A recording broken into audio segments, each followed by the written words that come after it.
బీసీలకు 42% రిజర్వేషన్ దక్కుతుండొచ్చునా, ఇప్పటింతలో ఎలక్షన్లు పెడుతుండొచ్చునా. ఎందుకు చెప్తున్నా ఈ ముచ్చట అంటే, రేవంత్ రెడ్డి సర్కార్ ఏమంటుంది, 42% రిజర్వేషన్ ఇచ్చినాకనే ఎలక్షన్లు పెడతాము, బరాబర్గా రిజర్వేషన్ ఇచ్చేదే ఎలక్షన్లు పెట్టేది అని ఆయన అంటుంది. కానీ ఈ మల్కాజ్గిరి జిల్లా నుంచి ఓ పటేల్ పోయిండు ఆల్రెడీ మన మీద కేసేస్తుంది బీసీల మీద.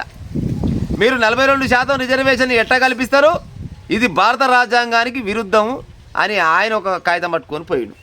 ఇక ఆడపోయి ఆయన మీద 4 రోజులు ఎంక్వైరీ చేయాలి, ఇదంతా జరగాలంటే మళ్ళీ కొన్ని రోజులు పడుతుంది. ఇప్పుడంతా ఎలక్షన్లు అయితే జరగకుండా వస్తుంది ముచ్చట. ఈయన ఏం చెప్తారంటే భారత రాజ్యాంగానికంటే విరుద్ధం అంట.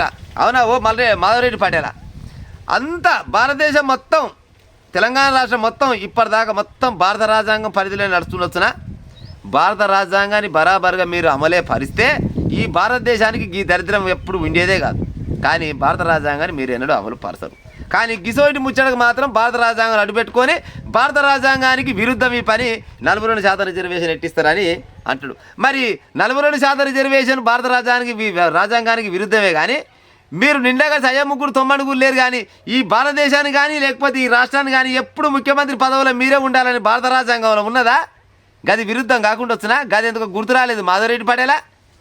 భారత రాజ్యాంగానికి ఇప్పటిదాకా ఒక్క బీసీ కూడా ఈ తెలంగాణ రాష్ట్రానికి ముఖ్యమంత్రి కావాలి అనే ఆలోచన మరి ఏ ఒక్క మీకు సంబంధించిన అగ్రకులం వాళ్ళకి ఎందుకు అనిపించలేదు? ఆయన ఎందుకు భారత రాజ్యాంగం గుర్తు రాలేదు? అంటే దానికి ఏం అడ్డు రాదు, గిసోని దానికి మాత్రం భారత రాజ్యాంగం అడ్డు వస్తుంది ఇలా. అందుకోసం చెప్తున్నా, నాకు తెలిసి అయితే ఇప్పుడంతా ఎలక్షన్లు రాకుండొచ్చు. కర్మజాలి వచ్చినా కూడా 42% రిజర్వేషన్ మాత్రం అమలు కాకుండొచ్చు. గిసోటి పుల్లలు పెడితే ఎడికెళ్ళి వచ్చి పాడైతే చెప్పురి.